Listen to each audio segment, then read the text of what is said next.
Good morning, everyone. Good morning. I'm so glad everyone could make it on this not so nice morning. It's good to see everyone's faces.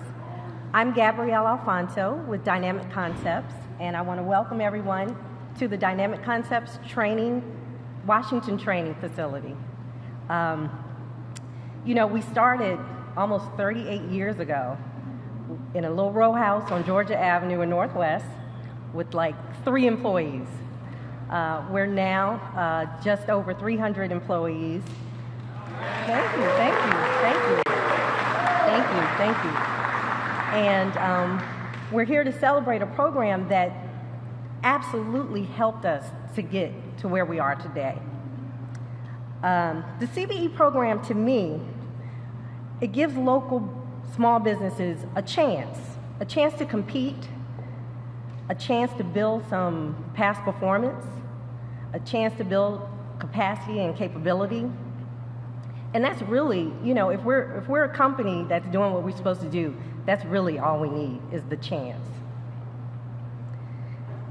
It's due to these chances that I'm so happy to host you all here today at DCI's 4th and most significant location, the training facility.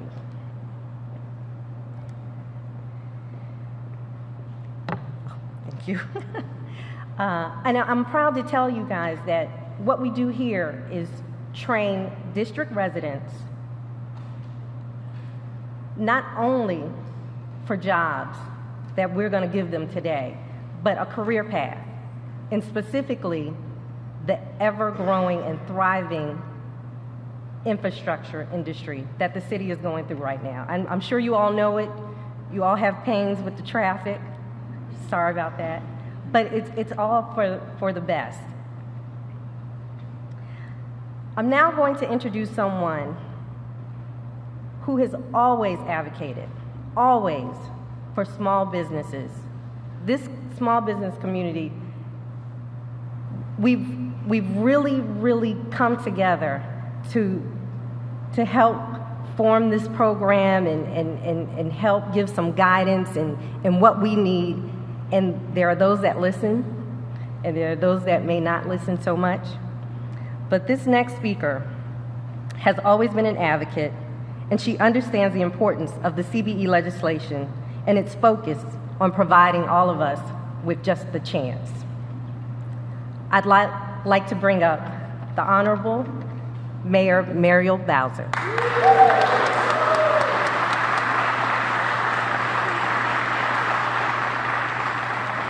Well, good morning, everybody. It is wonderful to be here at DCI again. Join me in thanking Gabrielle Alfonso. Give her a big round of applause. I want to thank Pedro Alfonso and all of the partners here at DCI and the 300 people that really find their pathway and their way to take care of their families by having a good paying job in Washington, D.C. I was here, it doesn't seem like it was too long ago, where Pedro and Gabrielle and their team opened this training center. I was so proud then to stand with a DC business owner with tears in his eyes because he could hire 300 people. And he could make sure that they were employed and, like he had done, make pathways for their families because of the jobs that we were creating right here in Washington, D.C. I was also proud to work with my team. 2 years ago we set out a promise that we would create greater economic opportunities for Washington, D.C. residents and Washington, D.C. businesses. And I'm very proud to be here with our Deputy Mayor for Greater Economic Opportunity, Courtney Snowden. Please give her a big round of applause. And it has been our goal then to look at our agencies, the Department of Small and Local Businesses, led by Anna Harvey, there she is, and our Department of Employment Services, to really focus on all the things that we could do better. And let's face it, there are things that we can do better. And part of my challenge to my team was to look at the entire government. I had the experience of watching Councilmember Vincent Orange call every agency down to the city council and him grill them on their CBE spending. Does anybody remember that? I said, if I get the opportunity to be mayor, we are not going down to the city council and being grilled by Vincent Orange about why we weren't following the law, why we weren't doing the things that we said we could do. So what I wanted to be able to do is that any small business, any council member, anybody wanting to do business with the district government is have an easy way to point to what the district is doing, what we're buying, what goods and services we need, and how you can do business with us. We will look at our whole budget, and we would say this is the $12 billion we're going to spend, and every year there will be a detailed acquisition plan so you will know exactly when and how we're going to be spending. We also said that we're going to follow the law and set these goals and make these goals high and hold companies accountable for doing what they said they were going to do. I also told my agency directors, enough with the waivers. I know that you've been doing things a certain way for a certain amount of time, but if you apply for a waiver, you darn well better be able to justify it. And you're going to have to justify it to the deputy mayor, and then she has to justify it to me. And so this is the context that we come here today. But I also always say this because, not a day goes by where somebody says, I want to do this for the district. And then I will always say to them, have you seen our green book? Because I don't know what it is that you do, but I know what it is that we're buying. So if you want to do business with the district, my first suggestion is to look at the green book. All right, so let me turn to my prepared remarks. So I know you're all excited about the FY17 SBE spending goals, and we certainly are. And I'm thrilled today to announce that we will spend $564 million with the small business enterprises in the District of Columbia, and we're setting that as our FY17 goal. We're confident that this goal accurately reflects the very least that we can do, and we are sure that we will do more. Last year, my team conducted a top-to-bottom data-driven analysis of past practices. We set a realistic but bold FY16 SBE goal, and that goal was $317 million. And I'm proud to tell you that the district exceeded that spending goal and spent over $600 million in FY16 that just ended in September.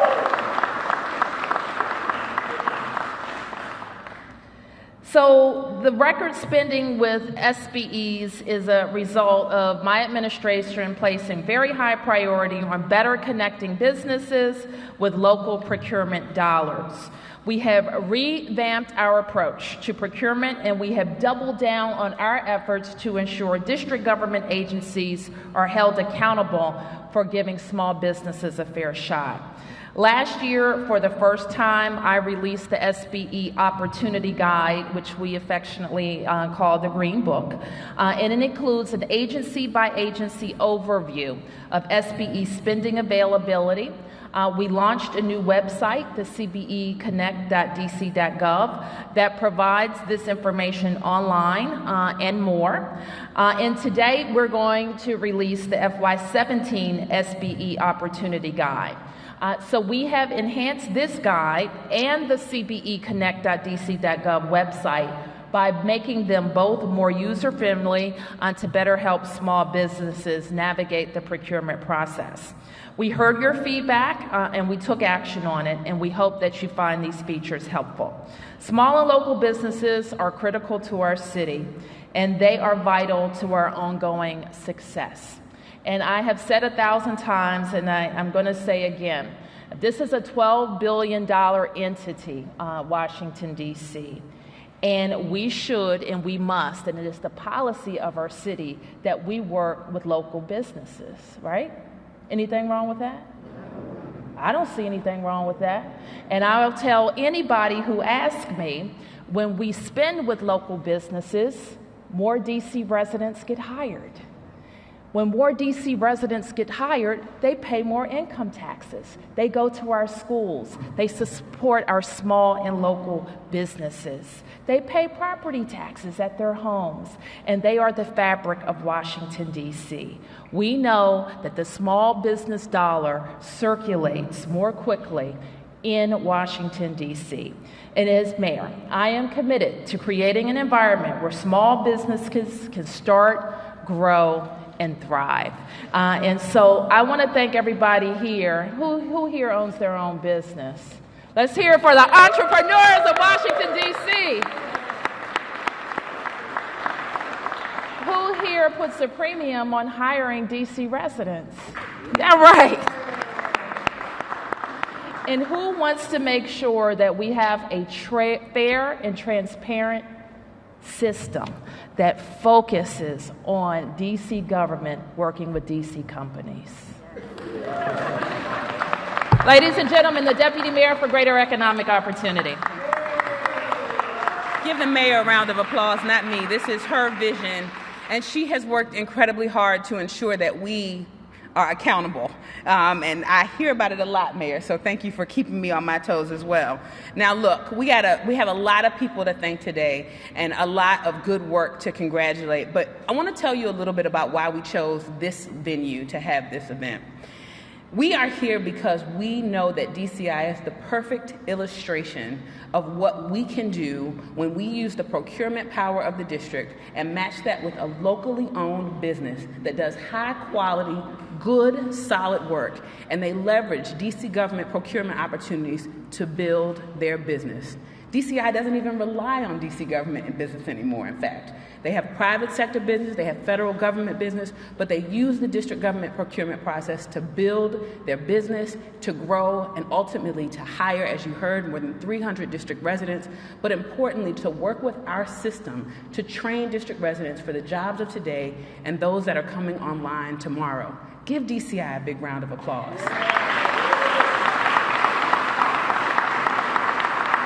Now, the fact is, Pedro Alfonso is fantastic and his team here is great, but he is not the only one. We're joined by a number of businesses right behind us, like Gotta Go Now, ADC Management, Stockbridge Consulting, Soul Tree LLC, who you will hear from, and other SBEs that grind it out every day, that make the hard choice, like many of you in this room, to sacrifice time with their families, to sacrifice to invest and grow our economy right here in the District of Columbia.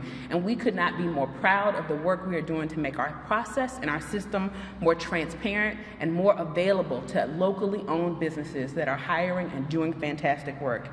Now, y'all know, because you hear me say it all the time, that I'm a sixth-generation Washingtonian, and I recall the stories of once economically vibrant neighborhoods becoming blighted and vacant and losing the economic vibrancy that they once had. Now, this is an issue that we don't experience so much in Washington, D.C. We've seen prosperity expand in ways that many of us who are native Washingtonians or who've been here a long time would never have imagined.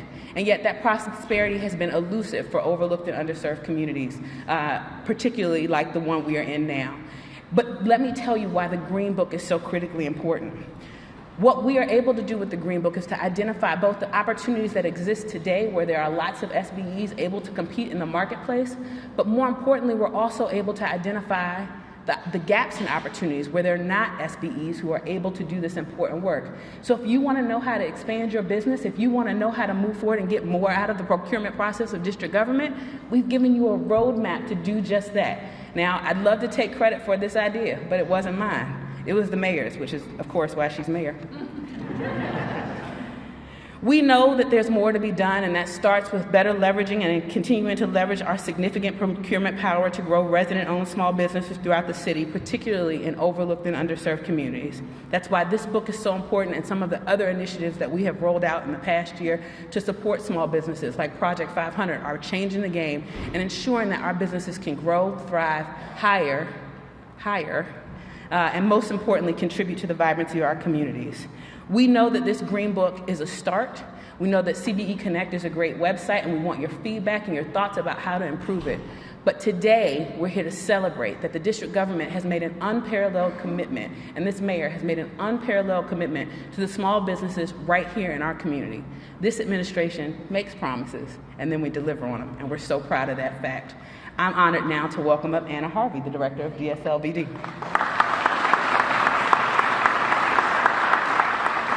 Good morning. Oh, I am always so honored to be among my fellow business owners. Thank you so very much.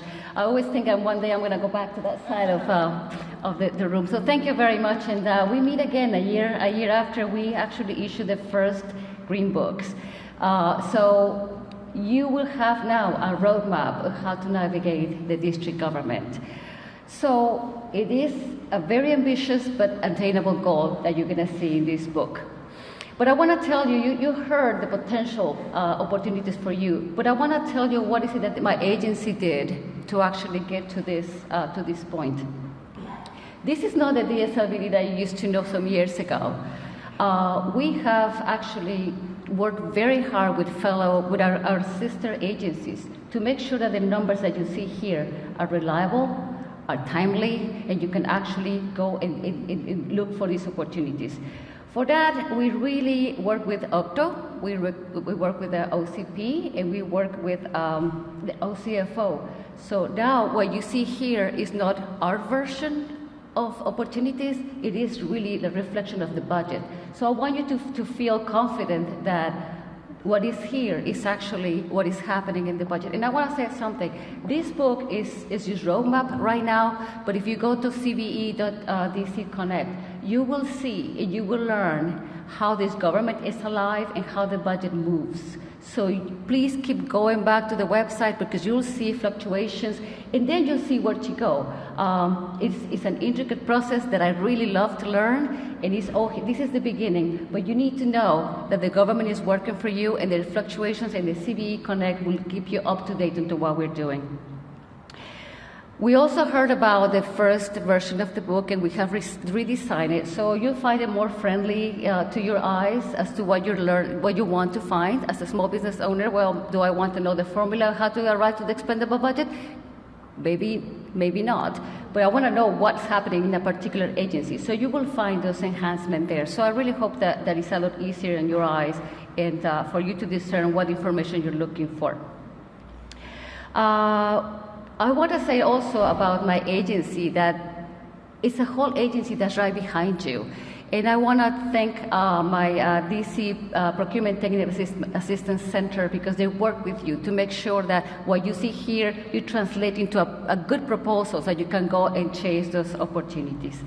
But I also want to reassure you that we will use, the Department of Small and Local Business Development will use every tool to help you succeed.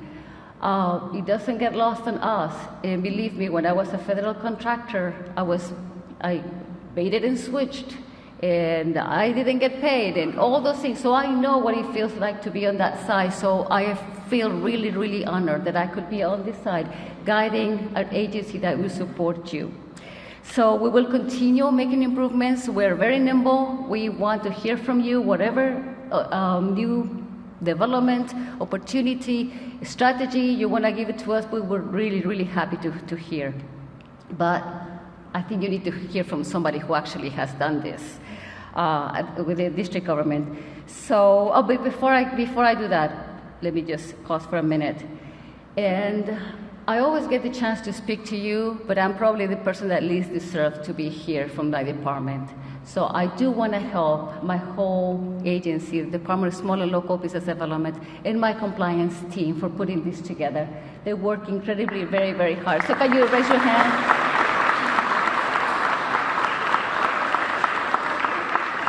We worked the numbers, and I want to particularly thank Camille Dixon for actually putting the book together. Camille, thank you so very much. And Ronnie Edwards and Kelly Leo for working the numbers and reworking the numbers and make sure the numbers were correct. So thank you very much. And also, of course, the support of the mayor's office and the mayor for starting this and the deputy mayor for helping us with this. So now you need to hear from a real person that has taken advantage of being prosperous about this. So I want to introduce you to Ms. Marnie Barron. She is the founder and owner of Soul Tree Consulting, LLC. She has been working very closely with an agency, and I think she can give you perfect examples of how to navigate the government. So thank you very much. Marnie?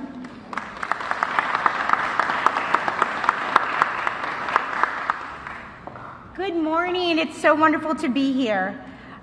Soul Tree is a small local certified business enterprise that started in 2011, and we're also very active with the DC Chamber of Commerce. As a former DC public school teacher, trainer, and 20-year educator, Soul Tree is based on the blend of best-of-breed technologies as well as the most recent evidence and research-based instructional strategies. So together, we provide services in the area of professional development, IT services, social services, as well as staffing services. Our experience as a CBE could not be explained without sharing our experience with the work that we've participated in with the Department of Small and Local Business Development. First of all, we started as a CBE exactly 24 months ago, and we began using the services that DSLBD provides in February of 2015. At that time, we had 4 employees and 0 DC city government contracts. Now we have over 55 employees, half of whom are DC residents. Thank you. And 7 DC city government contracts, 6 as a prime and 1 as a subcontractor. And 3 of those examples are we work with the Child and Family Services Agency providing the tutors for the foster youth of the district. We also work with the Department of Housing and Community Development, where we built an e-learning module to revamp the first-time homebuyers program. And we also work with the Office of the State Superintendent of Education, where we, along with Pearson, we subcontract to Pearson, and we provide the staffing to score the DC alternative assessments in science. DSLBD has given us guidance in many areas, but to name a few, areas in understanding pricing and bidding strategies, accessing capital, which is huge when you're a small business, as well as becoming really savvy with discerning good business partnerships. And I see some of those partnerships here, and it's really awesome to be here with them. They also have been the only consistent support that we have received through this journey of building a small business here in the district. In fact, their services that have been so invaluable for 2 years have now allowed us to have the past performance with measurable results that have allowed us to now serve on the board of the Gift of Adoption Fund, as well as serve as advisors to the Congressional Caucus on Foster Youth. So as a long-term DC resident and a Howard University graduate, go Bison, I can't thank the small business community enough, the work that the DSLBD has done, as well as the CBE program, to not only support myself in Soul Tree, but most importantly to support the work we do to support the residents of the district. Thank you.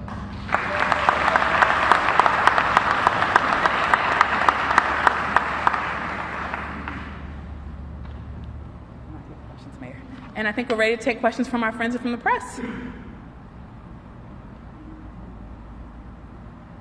Having seen no hands. Mm-hmm.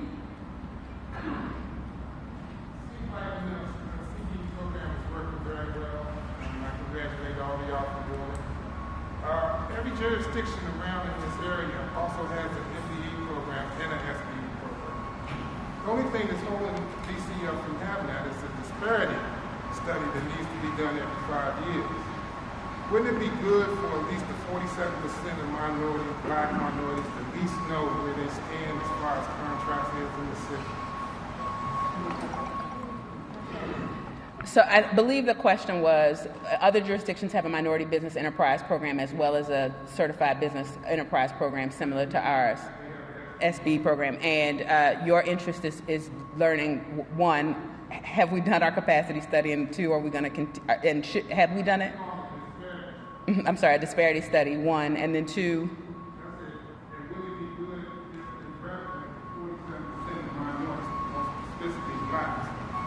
With their black businesses still within the community. What black businesses do? Want to talk about the disparity study? Thank you, sir. We actually finished, we have a CBE right here that helped us with a capacity study, a disparity study. Really, we wanted to analyze first the gaps because it's very important. We want to show opportunity to you. So, Blue Path helped us with a disparity study. So we have that. We haven't released it. I'm still going through that. But what we wanted to do is to see, for example, the mayor mentioned the waivers. I want to know where the lack of opportunity is that. So we started with the waiver analysis. So you have this is our first step into that. So just keep watching us. We'll get into that point, but we are actually mining the data to serve you much, much better. Malcolm Barnes, Parity Press. You mentioned at a conference earlier this year at the Kellogg Center that the healthcare space in the district had a huge capacity gap. Correct. What is DSLBD and the district doing to better certify and expand the base of eligible CVEs in that space? That's exactly what I was talking about. That is a gap that we identified by the number of waivers that I had to sign personally. So we see that the need to fill that gap with our district-based companies. So we have now the numbers that we had, we haven't released it yet. Like I said, I still go through the numbers. Based on that, we will create a program to attract, retain, create the companies in the district that will keep the dollars in the district. But I might throw that back out to the community, right? So you just said the director has identified and will further identify, but looking through this group, you can see more gaps than that. So what I'm doing is throwing back out to the community. You do business, you want to do business with the district, let's get focused. I don't know if Marnie started out thinking that she was going into child and family service issues and things like that, but that's what we're buying. So what I'm asking in the community is look very specifically, and it may be that becomes a part of your program. Maybe you partner with another business, but this is what we need. These are the services that we are buying. So whatever your business is focused on, you may want to have a sub part of it be involved with this if you want to work with us. The District of Columbia Metropolitan Police Department spends almost $10 million on physical therapy services at Providence Hospital. They have a fire and EMS PS. There are 2 black women-owned physical therapy companies less than 2 miles from Providence Hospital. They have gotten $0 from that agency. Well, we're bidding that now. Are they in the? Hold on. We're bidding that now, I think. Are they in the bidding process?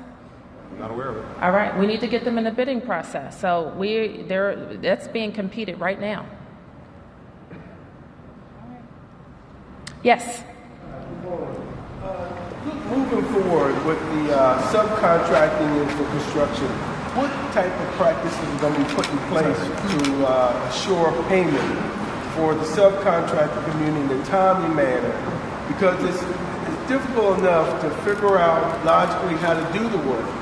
You get the work done, then you have to go through all of the nonsense and all of the negative energies when you don't get paid. You have to explain to your suppliers. You can't keep your labor working. What kind of measures are going to be put in place to ensure that if you're doing the work, you get paid for the work time? We want everybody to get paid timely, and in fact, I think that we need to think about some different goals for what timely means, and you have my commitment to doing that. This is a complaint that I hear too often about payment. Now, it's a lot that goes into it, right? So we pay the GCs, and we expect the GCs to pay. Some of the payments are held up because of their disputes about change orders and the like. So that's all the background stuff. So assuming that all of that background stuff can be, is according to our agreements, then people should be paid, in my view, every 2 weeks. If we can get it out to the GCs, then it can get down to the subs in a timely way, absent those extraneous issues that have to be worked out. All right, thank you, everybody.